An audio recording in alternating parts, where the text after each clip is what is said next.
नमस्कार दर्शकों, साहित्य मन में आप सभी का स्वागत है। आज मैं आपके समक्ष एक बार फिर उपस्थित हूँ आवारा मसीहा जीवनी लेकर, जो कि लिखी है विष्णु प्रभाकर जी ने। इस जीवनी के प्रथम पर्व के संपूर्ण भागों का वाचन पूर्ण हो चुका है और द्वितीय पर्व के भागों का वाचन भी। साथ साथ तृतीय पर्व का भाग 1 से लेकर भाग 6 तक का वाचन पूर्ण हो चुका है। इन सब भागों का वाचन आप मेरे चैनल से वीडियो के रूप में प्राप्त कर सुन सकते हैं। आज हम शुरू करेंगे तृतीय पर्व का भाग 7। शरद चंद्र इस समय आकंठ राजनीति में डूबे हुए थे। साहित्य और परिवार की ओर उनका ध्यान नहीं था। उनकी पत्नी और उनके सभी मित्र इस बात से बहुत दुखी थे। क्या हुआ उस शरदचंद्र का जो साहित्य का साधक था, जो अड्डा जमाने में सिद्धहस्त था, जो अभद्र भेलू और प्राण प्रिय पक्षी के लिए कुछ भी सहने को तैयार था। राजनीति ने उस असली शरदचंद्र को ग्रस लिया था, लेकिन वे बिल्कुल ही ना लिखते हों, ऐसी बात नहीं थी।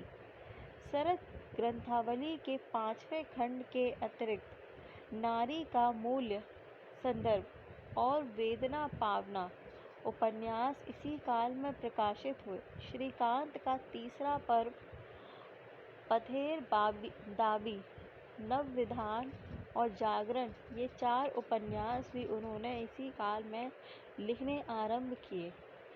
इसी काल में प्रकाशित हुए उनकी 2 प्रसिद्ध कहानियाँ, महेश और अभागी का स्वर्ग। इसके अतिरिक्त उनके कुछ प्रसिद्ध भाषण और कुछ लेख भी इसी काल में प्रकाशित हुए और इसी काल में प्रकाशित हुआ श्रीकांत प्रथम पर्व का अंग्रेजी अनुवाद। यह अनुवाद के.सी. सेन और थियोडोसिया टॉमसन ने किया था। भूमिका लिखी थी ई.जे. टॉमसन ने। प्रकाशन हुआ था ऑक्सफोर्ड यूनिवर्सिटी प्रेस से। देना पावना के साथ एक मधुर कहानी जुड़ी है। प्रसिद्ध नाटककार शिरोध प्रसाद विद्या विनोद बिंदी का लल्ला पढ़कर बिगड़ उठे थे। ऐसा लगता है वे उसे बिना पढ़े ही बिगड़ पड़े थे, क्योंकि श्री यतीन्द्र मोहन सिंह ने अपनी पुस्तक साहित्य की स्वास्थ्य रक्षा में उन्हें अनैतिक प्रचारक प्रमाणित करने में प्राणपण से चेष्टा की थी, परंतु जब उन्होंने दत्ता पढ़ा तो वह मुग्ध हो उठे। उसके बाद पढ़ा देना पावना। कैसी भाषा, कैसा चरित्र चित्रण! वे अभिभूत हो आए। उन्होंने नलिनी कांत सरकार से कहा, मैं शरद बाबू से मिलना चाहता हूँ। किस लिए? उन्हें प्रणाम करके उनका अभिनंदन करूँगा। वयोज्येष्ठ साहित्यकार इससे अधिक और क्या कहते। और सचमुच जब वह दोनों मिले तो शिरोध बार ने शरद को ऐसे छाती में भर लिया जैसे जब अपनी ही नहीं होंगे। इस काल की उनकी रचनाओं जैसे जब अब अलग ही नहीं होंगे। इस काल की उनकी रचनाओं पर स्पष्ट ही उनकी राजनीतिक अभिज्ञता का प्रभाव है। उनके मस्तिष्क में अनुभवों के विशाल कोश थे, जो उन्होंने प्रेरणा और सूक्ष्म प्रदान करते रहते थे। गरीबी, जमींदारों के अत्याचार और स्वाधीनता के प्रति अदम्य आकांक्षा का इन रचनाओं में प्रस्फुटन हुआ है। महेश कहानी को पढ़कर श्री अरविंद ने लिखा था, विस्मित कर देने वाली रचना शैली, महान संस्था, शिल्पी जो मानव हृदय में गंभीर आवेग पैदा करने में सक्षम है। आश्चर्य, ये कहानी डिस्ट्रिक्ट बोर्ड से सहायता प्राप्त सरकारी मत का प्रचार करने वाली पत्रिका पल्लीश्री में प्रकाशित हुई थी।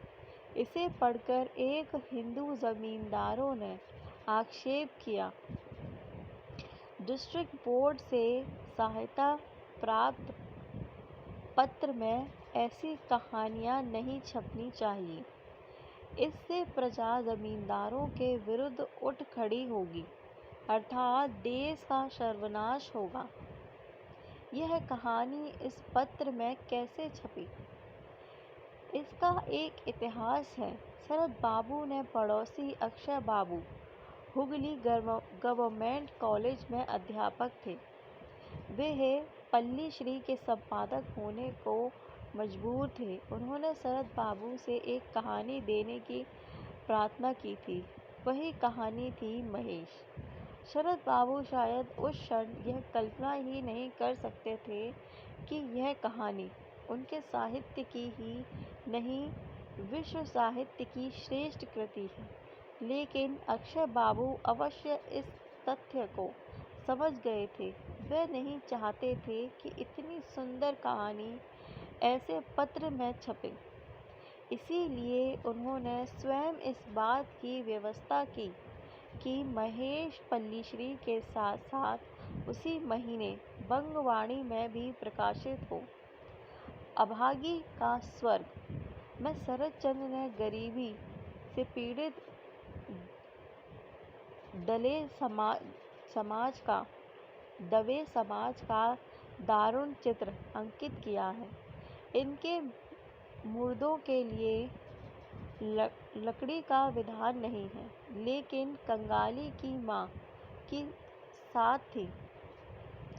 चिता पर जलकर स्वर्ग जाने की वह साध पूरी ना हो पाई। गड्ढे में दबकर ही उसे गति पानी पड़ी। अपने हाथ से रोपे हुए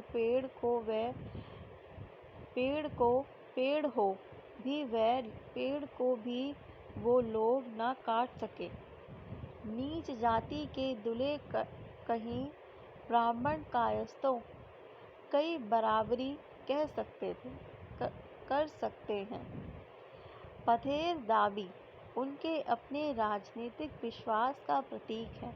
अपने आवारा जीवन में उन्होंने अनेक देशों की जो यात्रा की थी, उसका अनुभव ही मानो उसमें संचित हुआ है। जिस समय वह इसे लिख रहे थे, उस समय उनके सामने बंगाल का क्रांतिकारी आंदोलन तो था ही, सुप्रसिद्ध रूसी लेखक मैक्सिम गोर्की का उपन्यास माँ भी था। वे मानते थे, गोर्की की रचनाएं पढ़ने के बाद मुझे ऐसा लगता है कि जीवन की जैसी पकड़ उसमें है, वैसी ना दास्ताएवस्की में पाई जाती है और ना किसी और में। उन्होंने उनका अभी प्रकाशित कहानी संग्रह क्रीचर डेट वंस मैन पढ़ा था। पढ़कर कहा था, इन कहानियों में जीवन के प्रति एक नया दृष्टिकोण है, नई भावधारा, नई शैली, नई टेक्निक। गोर्की मानवता के लिए एक नया संदेश लेकर आया है।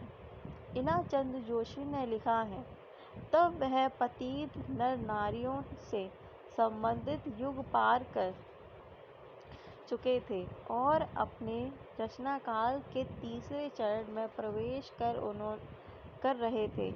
पथेर दाबी के कुछ परिच्छेद वह लिख चुके थे और अब वह उसे नया मोड़ देना चाहते थे। बल्कि गोर्की उन पर बड़े जोर से हावी हो रहा था। पधेर दावी पर निश्चय ही गोरकी का प्रभाव है। दोनों के जीवन में भी किसी सीमा तक सामान्यता है। दोनों ने बहुत दिन तक आवारगी का जीवन बिताया था। दोनों ने जीवन को सचमुच बहुत पास से देखा था। दोनों ही मुक्ति आंदोलन के प्रबल समर्थक थे। व्यक्तिगत रूप में अहिंसा के पक्ष में पथिक होने पर भी शरतचंद्र देश की मुक्ति के लिए हिंसा का मार्ग अपनाने वालों को सच्चे मन से विस्तार करते थे। राजनीतिक अभिज्ञता का प्रमाण उनके असमाप्त उपन्यास जागरण से भी मिलता है। लगभग 2 वर्ष तक वह वासुमती में छपता रहा था, लेकिन वह उसे पूरा नहीं कर सकते थे। कर पाते तो निश्चय यही उपन्यास अत्यंत महत्वपूर्ण होता।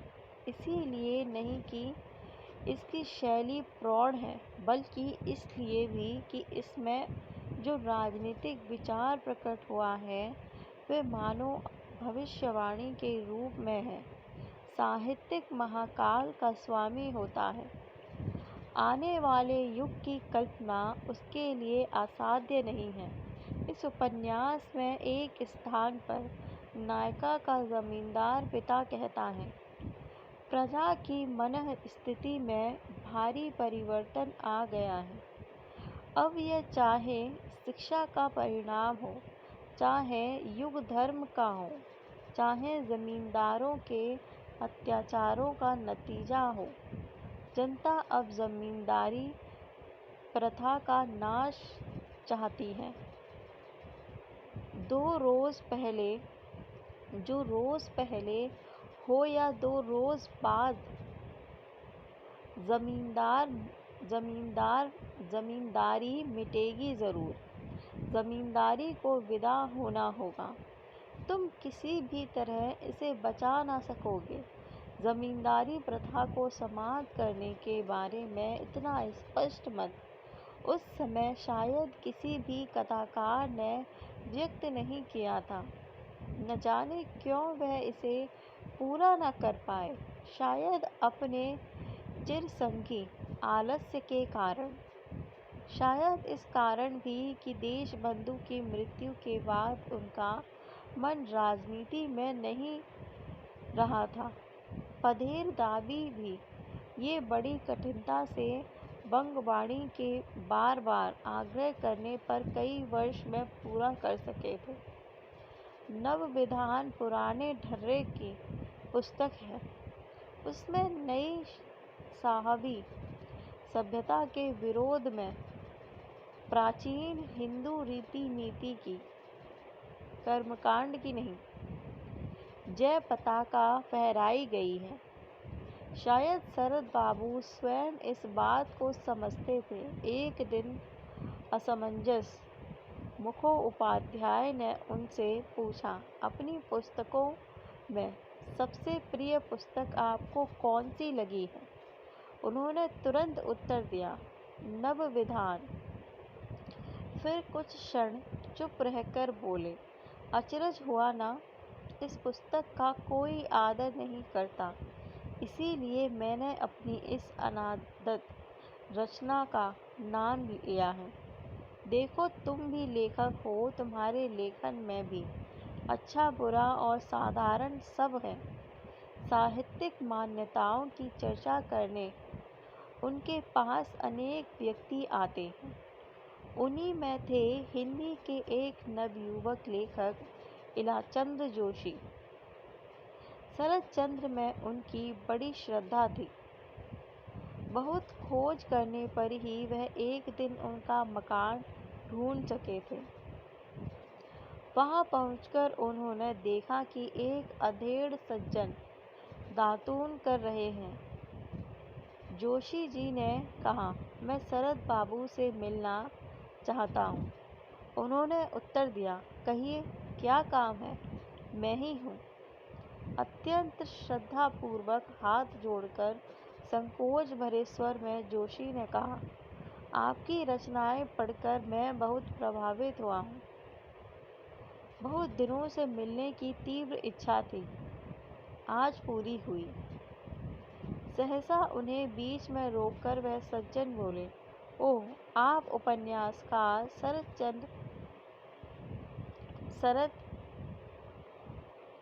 चंद्र से मिलना चाहते हैं। वे उस तरह रहते हैं वह उस तरफ रहते हैं, वह जो उस गली की बाईं ओर लाल मकान दिखाई दे रहा है ना, वहीं वह मिलेंगे। तो वह सज्जन भी उनके प्रिय शरत नहीं है। निराश मन जोशी जी उसी ओर चल पड़े। बताए हुए मकान पर पहुंचकर वह बरामदे में जा खड़े हुए। सामने एक छोटा सा कमरा था। 3-4 व्यक्ति एक मेज को घेर कर बैठे शतरंज खेलने में व्यस्त थे। जोशी जी ने वहीं से पुकारा, क्या विख्यात उपन्यासकार शरद बाबू इसी मकान में रहते हैं? आवाज़ सुनकर एक अधेड़ सज्जन ने, जिनके सिर के आधे बाल पक चुके थे, दाढ़ी मूछ साफ थी, केवल चेहरे पर सफ़ेद बालों की खूंटियाँ यहाँ वहाँ दिखाई दे रही थी, और उनकी ओर दिखाई दे रही थी, और जो बंडी तथा धोती पहने शतरंज के खेल में बड़ी दिलचस्पी ले रहे थे, सिर उठाकर उनकी ओर देखा। कहीं आप कैसे आए? आइए बैठिए। जोशी जी ने भीतर प्रवेश करते हुए कहा, मुझे उन्हीं से कुछ काम है। बैठिए, मैं ही हूँ शरतचंद्र, विख्यात उपन्यासकार शरतचंद्र। एक बार धोखा खा चुके थे, इसीलिए जोशी जी ने यह अटपटा प्रश्न किया। शरतचंद्र बड़ी शालीनता से मुस्कुराए। हाँ, एक प्रकार से विख्यात ही। वहाँ एकांत नहीं था। जोशी जी को संकोच हो रहा था, इसीलिए शरद बाबू बोले, चलिए, मेरा मकान पास ही है, वहीं चलते हैं। तो वह भी उनका मकान नहीं था। जब शरद बाबू अपने मकान पर पहुँचे तो जोशी जी की देखते ही भेलू विकट स्वर में भौंकने लगा। शरतचंद्र के प्रेम पूर्वक डांटने पर ही वह चुप हो सका। जिस कमरे में वह जाकर बैठे, वह वैसे तो काफ़ी बड़ा था, पर ना तो उसमें कोई विशेष फर्नीचर था और ना कोई दूसरे प्रकार की साज सज्जा थी। कुछ कुर्सियाँ, बेंच, दीवार से सटे हुए कुछ रैक जिनमें पुस्तकें सजाकर रखी गई थी, यही सब कुछ वहाँ था। लेकिन था एकांत। अच्छा लगा। दोनों आराम से एक दूसरे के आमने सामने बैठ गए। तभी एक नौकर हुक्का भरकर ले आया। शरतचंद्र ने बड़े आराम से उसे गुड़गुड़ाते हुए प्रेम भरे शब्दों में कहा, अब कहिए। जोशी जी यद्यपि पहली बार मिल रहे थे, लेकिन पूछने को उनके पास बहुत कुछ था, और बातें करने में तो शरद पटु थे ही।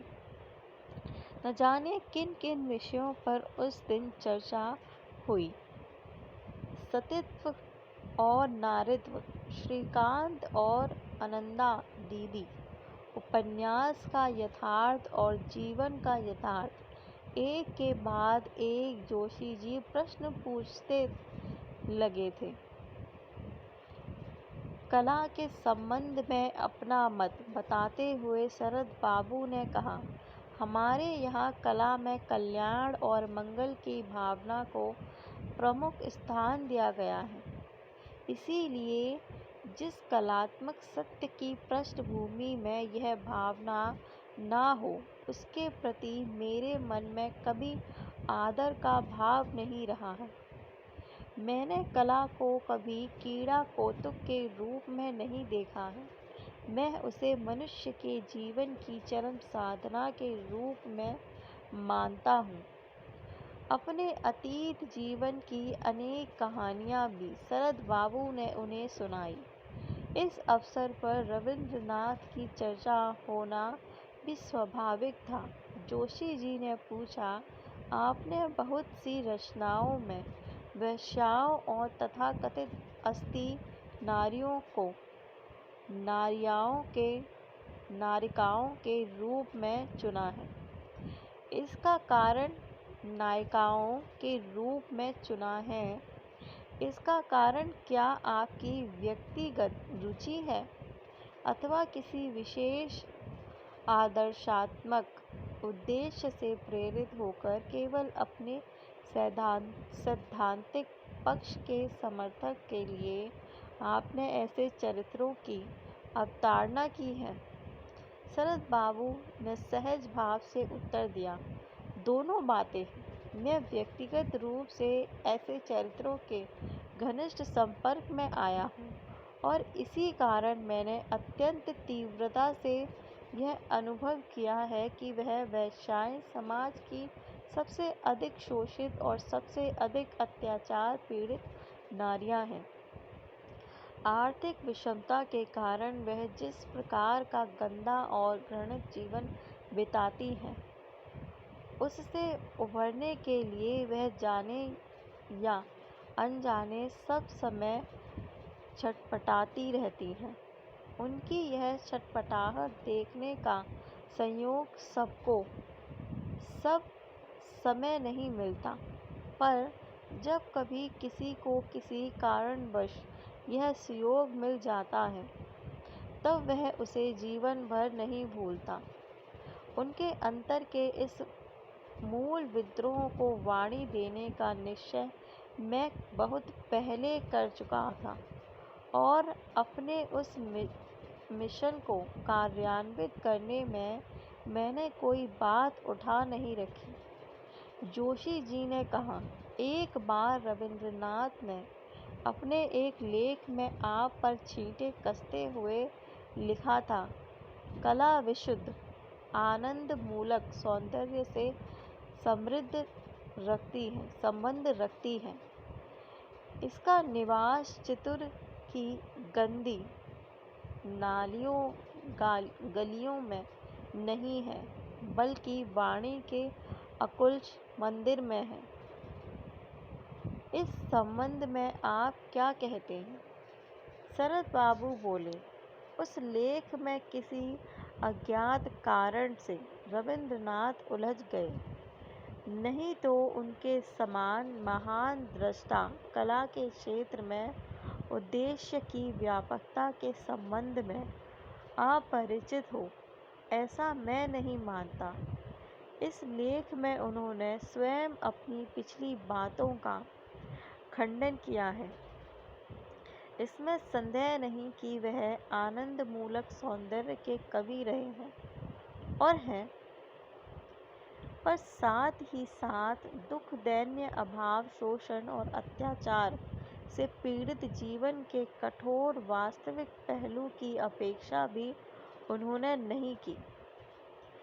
जिस कवि ने अपनी एक कविता में वेश्याओं और दूसरी पतिता स्त्रियों को सती शिरोमणि माना हो और पतिता शीर्षक कविता में एक वेश्या के अंतर में निहित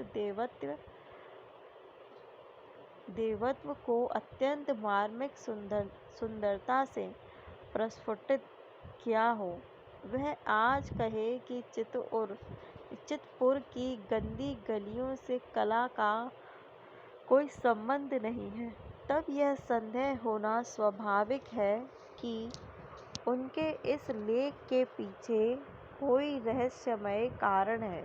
यह कारण व्यक्तिगत भी हो सकता है। वह व्यक्तिगत कारण क्या था, कोई स्पष्ट रूप से नहीं जानता, पर इसमें कोई संदेह नहीं कि जिस प्रकार ऋषि कुमार अपनी पुण्य दृष्टि के स्पर्श से पतिता के अंतर में सोए देवता को जगा देते हैं, उसी प्रकार देवदास की चंद्रमुखी के अनंत स्थल में सोया देवता चरित्रहीन पर सरल प्राण देवदास की निष्कपट आत्मा के स्पर्श से जाग उठा था। शरत साहित्य की यही विशेषता है, पर उनमें और कवि गुरु में एक अंतर है।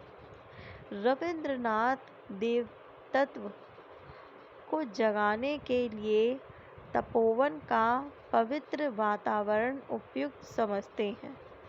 शरत चंद्र उसी देवत्व को चितपुर की गंदी गलियों में खोज लेते हैं।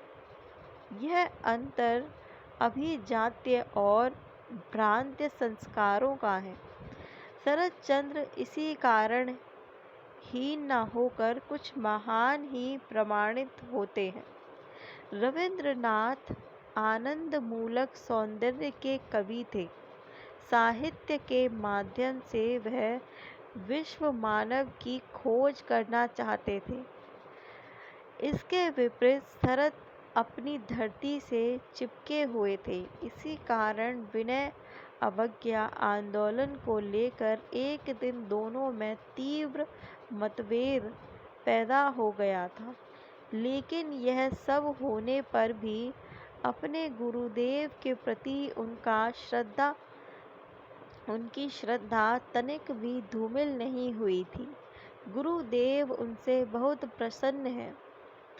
यह सुनकर इन्हीं दिनों उन्होंने उन्हें एक पत्र लिखा था। श्री चरणेषु, लड़की से सुना था कि आप मुझसे अतिशय असंतुष्ट हैं।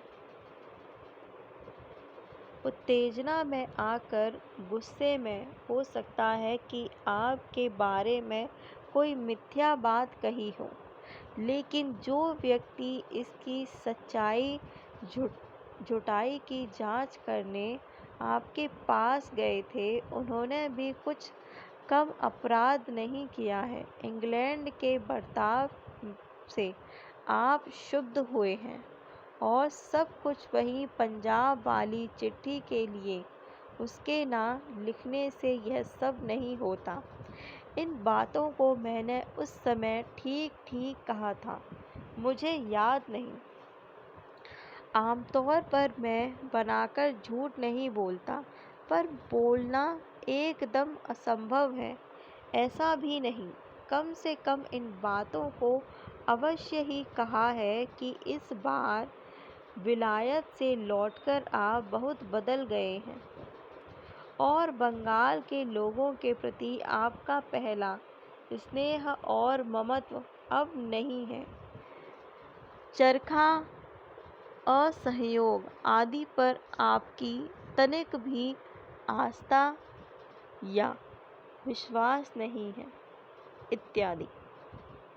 आपके पास ये एक दिन गुस्से में ही चला आया। उसके बाद आपके पास से एक दिन गुस्से में ही चला आया। उसके बाद शायद झूठी बातों का प्रचार किया हो। शायद मेरे मन में ये भाव था कि लोग गलत समझते हैं, तो समझें। आपके प्रति मैंने बहुत अपराध किया है, पर प्रथम अपराध होने के कारण मुझे क्षमा करेंगे।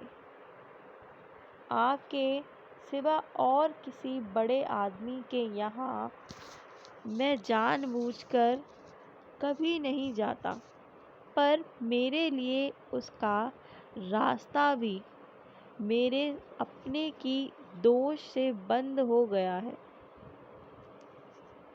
सोचने पर दुख होता है। आपके अनेकों शिष्यों में एक मैं भी हूँ। उनकी तरह इतने दिनों तक मैंने भी कभी आपकी निंदा नहीं की, लेकिन इस बार क्यों शामत आई? मैं नहीं जानता। 3 दिन बाद फिर लिखा, श्री चरणेशु, शूद्र स्वार्थ के लिए आप देश का अमंगल करेंगे। इतनी बड़ी निंदा अगर की ही हो तो उसके बाद चिट्ठी लिखकर आपसे क्षमा मांगने जाना केवल विडंबना ही नहीं है, आपका विद्यप करना भी है। अतएव आपके पत्र का स्वर इतना कठोर होगा, इसमें आश्चर्य की कोई बात नहीं। भारी अपराध की बात जिन लोगों ने आप तक पहुंचाई है, उन्होंने कहीं उसकी सीमा नहीं रखी। इसके बाद मैं क्या कहूँ? मेरा प्रणाम स्वीकार करें। अपनी दृष्टि में शरद बाबू निश्चय ही धनवान हो गए थे, परंतु बहुत कम लोग यह जानते हैं कि उनका वह पैसा कैसे खर्च होता है। अलायंस बैंक ऑफ इंडिया उनका प्रिय बैंक था। उनकी सब जमा पूंजी इसी बैंक में सुरक्षित थी। इनके कहने पर आसपास के सभी किसान और अपरिचित व्यक्ति इसी बैंक में पैसे जमा करवाते थे। अचानक वही बैंक एक दिन फेल हो गया। शरदचंद्र बड़ी परेशानी में पड़े। वे अपना मकान बनवा रहे थे, वह अभी पूरा नहीं हो सका था, लेकिन उसकी उन्हें इतनी चिंता नहीं थी जितनी इन व्यक्तियों की। वे बेचारे अपना सब कुछ लुटाकर सड़क पर खड़े थे। शरद बाबू उनकी यह दुर्दशा नहीं देख सके।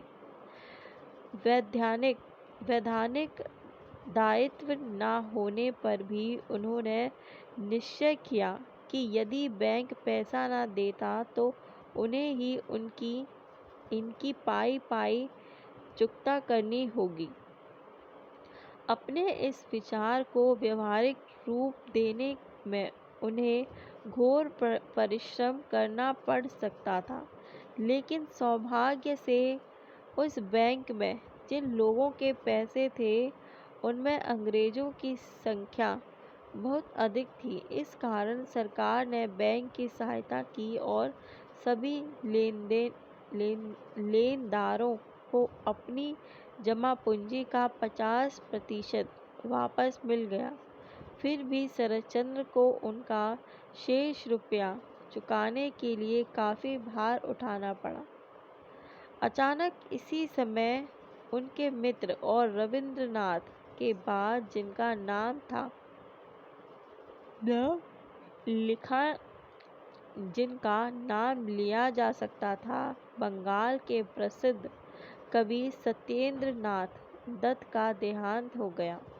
उनकी कुछ कविताओं का अनुवाद स्वयं कवि गुरु ने इंग्लिश में किया था।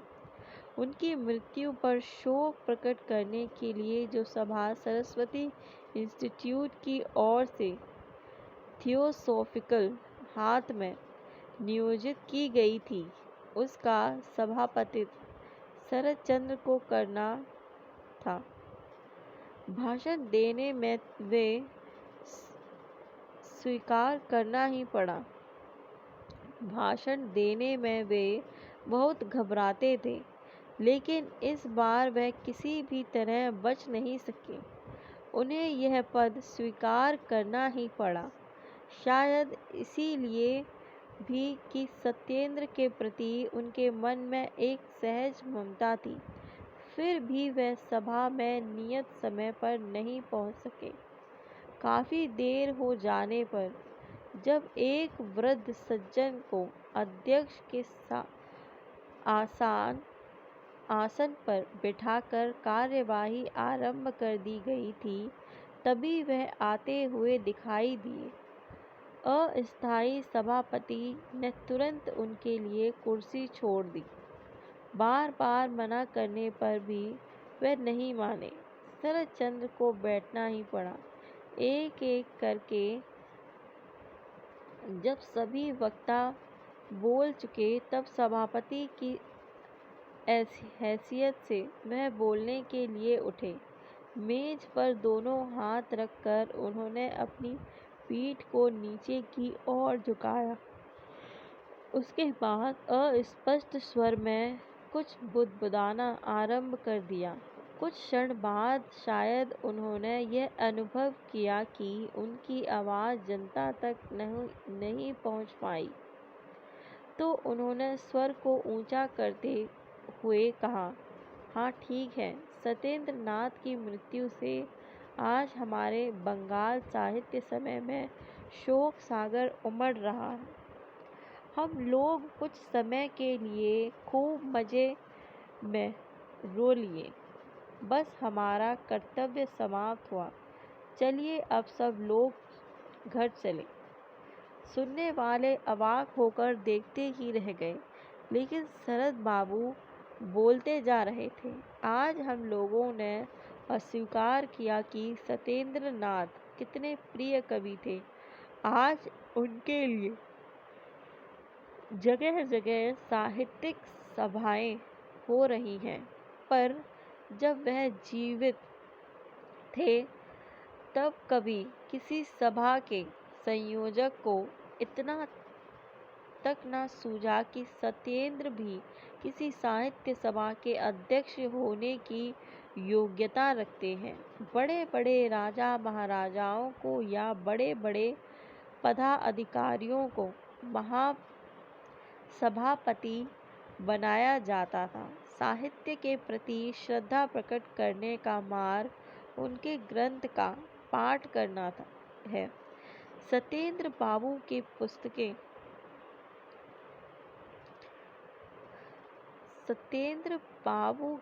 पुस्तकें आप में से किस किसने अभी तक पढ़ी हैं? यह पता लगाने पर ही उनकी श्रद्धा का हिसाब लगाया जा सकता है। बहुतों को तो उनकी पुस्तकों के नामों का भी पता न होगा, लेकिन उनकी रचनाएं पढ़े बिना यह पता लगाना कि वह इतने बड़े कवि थे, बड़ा कठिन है। मनमथ बाबू ने उनके बारे में बहुत देर तक भाषण दिया था। शायद उन्होंने उनको पढ़ा होगा। और भी बहुत से व्यक्ति बोले थे, अच्छा ही बोले थे। नजरुल ने गीत गाया था, अच्छा ही गाया था। नलिनी इस बार तुम गाओ, अच्छा ही होएगा। बड़ी कठिनता से वे इतने शब्द कह सकते थे, लेकिन ऐसे अवसर पर भी वे अस्पष्टवादिता में आज नहीं आए। सत्य के प्रति उनकी यह निर्भीकता उन्हें अच्छा लेखक ही नहीं, अच्छा मनुष्य भी प्रमाणित करती है। वह मित्र जाति के व्यक्ति थे, लेकिन सभा समितियों से उन्हें बड़ी अरुचि थी। उनके बचपन के मित्र विभूति भूषण भट्ट और उनको बहन निरुपमा देवी, जो लेखिका के रूप में प्रसिद्ध हो चुकी थी, बहरामपुर में रहते थे। उनसे मिलने के लिए एक बार वे वहाँ गए। जहाँ भी वे जाते थे, लोग उनको घेरने की चेष्टा करते थे। यहाँ भी अनेक सम्मान में एक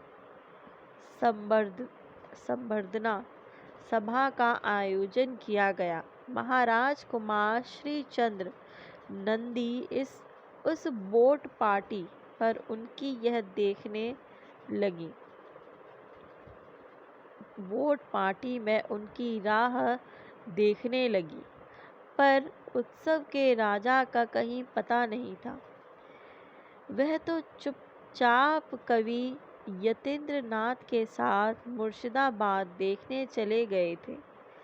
सभा का समय 5 बजे था। 3 बजे तक वह घूमते रहे। थक गए तो गंगा गंगा तीर पर जा बैठे। सत्येंद्र ने कहा, दादा अब लौटना चाहिए, 3 बज चुके हैं। शरद चंद्र बोले, लेकिन सभा तो 5 बजे है, 4 बजने दो। 4 भी बज गए, लेकिन बातों का अंत नहीं आ रहा था। यतेंद्र ने फिर कहा, दादा अब नहीं चलेंगे तो 5 बजे पहुंचना नहीं हो सकेगा। शरद चंद्र ने उत्तर दिया, तुमने कितनी सभाएं देखी हैं? कोई सभा कभी ठीक समय पर आरंभ होती है? बैठो बैठो, सभा ही तो है। इसी समय गंगा में एक शव बहता हुआ दिखाई दिया। बस वह उदास हो उठे, अपलक उसे देखते रहे और मनुष्य के जीवन दर्शन पर चर्चा करते रहे। यतीन्द्र की दृष्टि खड़ी घड़ी पर थी, लेकिन शरद की दृष्टि उस शव पर से होती हुई न जाने किस अदृश्य में जा अटकी थी। यतीन्द्र ने कहा, दादा 5 बज गए। 5 बज गए, वहां पहुंचते पहुंचते 6 बज जाएंगे। अब वहां जाकर क्या करोगे? सत्येंद्र बोला, होगा दादा, सब राह देख रहे होंगे। उसी निर्विकार भाव से शरद ने उत्तर दिया, तुम पागल हो गए हो, सभा 5 बजे है और वह लोग 6:30 बजे तक बैठे रहेंगे, मानो किसी को और भी काम नहीं है। सब चले गए होंगे, अब वहां जाना व्यर्थ है। इससे तो अच्छा यही है कि यहीं बैठकर मन की बातें करें।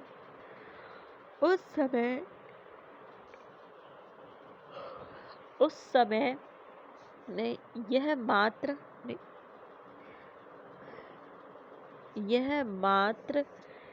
एक ही घटना हो ऐसा नहीं है। बार बार वह ऐसा करते थे। वचन देकर ठीक समय पर घर से गायब हो जाते थे। उस दिन ठीक दोपहर में नरेंद्र देव के घर जा पहुँचे। उन्होंने पूछा, इतनी दोपहर में बात क्या है? अरे क्या बताओ, एक सभा में जाने की बात है, इसीलिए भाग आया। वे लोग देखकर लौट जाएंगे, तुरंत सोचेंगे क्या? जो चाहे सोचे, मैं नहीं जा सकता, लेकिन जाने की अनुमति जो दे चुके हैं। सम्मति क्या मैंने मन से दी थी, मगर करके उन्होंने ले ली। कई वर्ष आदर परिषद, साहित्य मंदिर, बाणागर, पुरलिया के अधिवेशन में जाकर भी वह पूरी तरह योग न दे सके। सम्मेलन कई दिन चला, पर वह एकाध बार ही वहां गए। पूरे समय मामा डॉक्टर सत्येंद्र नाथ गांगुली के पास ही रहे। इसे पहले सिर की गैर जिम्मेदारी कहा जा सकता है। इसे पहले सिरे की गैर जिम्मेदारी कहा जा सकता है, पर साहित्यकार क्या किसी जिम्मेदारी को ओढ़ता है? शरद बाबू को इस आदर्श के पीछे अपनी बहुत दुर्बलता छिपाने का, जो उनके आवारा जीवन का ही एक अंग थी, बड़ा अच्छा अवसर मिल जाता था। लेकिन यह मंतव्य क्या एकांकी नहीं है? इतने लोकप्रिय लेखक को सभी अपने बीच में चाहते हैं।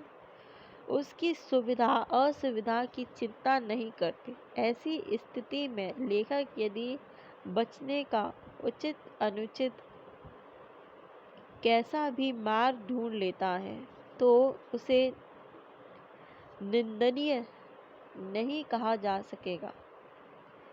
फिर शरद बाबू तो सभा समितियों से सचमुच घबराते थे। भाषण यदि देना ही पड़ता तो बहुत धीरे धीरे बोलते बोलते बोलते बैठ जाते, बैठे बैठे बोलते, फिर खड़े हो जाते। यहाँ ये भाग पूर्ण होता है। मेरा वीडियो देखने के लिए आपका धन्यवाद। मैं आपसे फिर मिलूंगी एक नए वीडियो में एक नए भाग के साथ। तब तक के लिए आप सभी को नमस्कार।